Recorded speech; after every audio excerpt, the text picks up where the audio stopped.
Manish year की classes में और मनीष आज हम बताने वाले हैं बिहार बोर्ड क्लास 12th का पहला चैप्टर हिंदी का दिगंत बुक से है।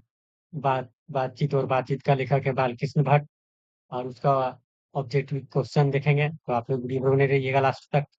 सबसे पहला है क्वेश्चन की बालकृष्ण भट्ट किस युग के रचनाकार हैं? तो ये भारतेंदु युग के रचनाकार हैं, ठीक है, तो ये नंबर ऑप्शन सही हो जाएगा। इसके बाद दूसरा है लेखक बालकृष्ण भट्ट किस युग के साहित्यकार थे? तो ये भारतेंदु युग के थे। उसके बाद आगे है बातचीत का सबसे उत्तम तरीका क्या हो सकता है? या सबसे उत्तम तरीका ए नंबर ऑप्शन सही हो जाएगा। वि विद्वत्ता पूर्ण बात करना। इसके बाद 4 नंबर है संवाद करने का एक अच्छा तरीका क्या है? तो अब आत्मीयता, ठीक है। उसके बाद 5 नंबर है आधुनिक काल के कवि बालकृष्ण भट्ट का जन्म कब हुआ था? तो इसका जन्म हुआ था 23 जून 1844 ईस्वी का। बी नंबर ऑप्शन सही हो जाएगा। इसके बाद आगे है छठा नंबर कि कब काव्य काव्य संगीत संयोगिता संवरण किस लेखक की रचना है? तो ये श्री श्रीनिवास निवास दास का है। इसके बाद आगे है कौन सी काव्य बालकृष्ण भट्ट की नहीं है? तो जीवन जीवन जीवन झरना बालकृष्ण भट्ट का नहीं है।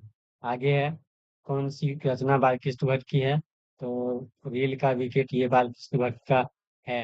तो हम आप सबको बताए थे कि ये जो रेल का विकेट है और सारे इसकी रचना था, क्योंकि बताए थे कि ये सब याद रखना बहुत ही इम्पोर्टेंट होता है। 9 नंबर का है भट्ट भट्ट जी के द्वारा किस मासिक पत्रिका का संपादन किया? तो हिंदी प्रदीप का संपादन किया इन्होंने। इसके बाद आगे है 10 नंबर में बातचीत किस प्रकार का रचना है? यह एक निबंध। इसके बाद आगे है रॉबिन्सन रॉबिन्सन क्रूसो के ने 6 वर्ष के बाद किसके मुख से पहली बार बात सुनी? तो फ्राइडे के मुख से सुना। किसके मुख से सुना? तो फ्राइडे के मुख से सुना। इसके बाद बातचीत शीर्षक के निबंधकार कौन है? तो इस ये बालकृष्ण भट्ट है। इसके बाद आगे है कि बातचीत पाठ के द्वारा बालकृष्ण भट्ट क्या बतलाना चाहते हैं? तो ये बातचीत की शैली बतलाना चाहते हैं। इसके बाद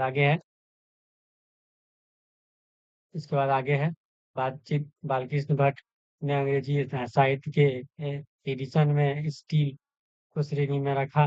तो ये रखा था रामचंद्र शुक्ल ने। इसने रखा था रामचंद्र शुक्ल ने। इसके बाद आगे है बालकृष्ण भट्ट जन्म कहाँ हुआ था? तो ये हुआ था इलाहाबाद उत्तर प्रदेश में। कहाँ पे हुआ था? इलाहाबाद उत्तर प्रदेश यूपी में हुआ था। इसके बाद आगे है बालकृष्ण भट्ट ने किस पत्रिका का संपादन किया? तो ये हिंदी प्रदीप का संपादन किया। इसके बाद आगे है बालकृष्ण भट्ट ने हिंदी प्रदीप नामक मासिक पत्रिका का निकालना का प्रारंभ किया 1877 में किया था। ये नंबर ऑप्शन सही होगा।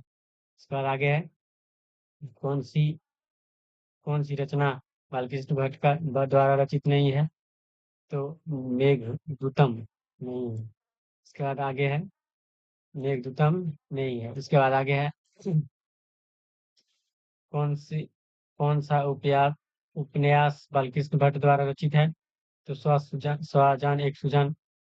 सी नंबर ऑप्शन सही होगा। इसके बाद आगे है कि जब नाट्य के रूप में होने वाले मंगल पाठ को क्या कहा जाता है? इसको कहा जाता है नंदी पाठ, ठीक है। इसके बाद आगे है रॉबिन्सन क्रूसो को किस वर्ष की उम्र में मनुष्य का मुख देखने को नहीं मिला? तो ये 16 वर्ष तक।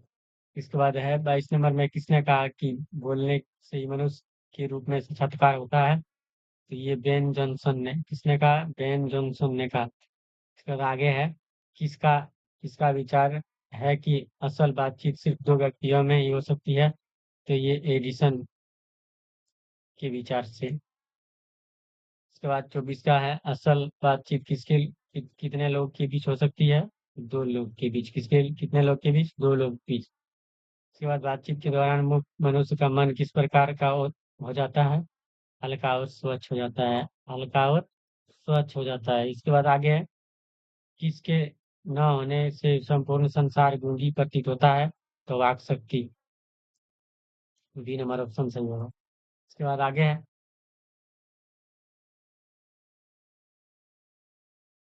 आर्ट ऑफ कन्वर्सेशन की कला कहाँ के लोगों में सर्वाधिक प्रसिद्ध है? तो यूरोप के लोगों में।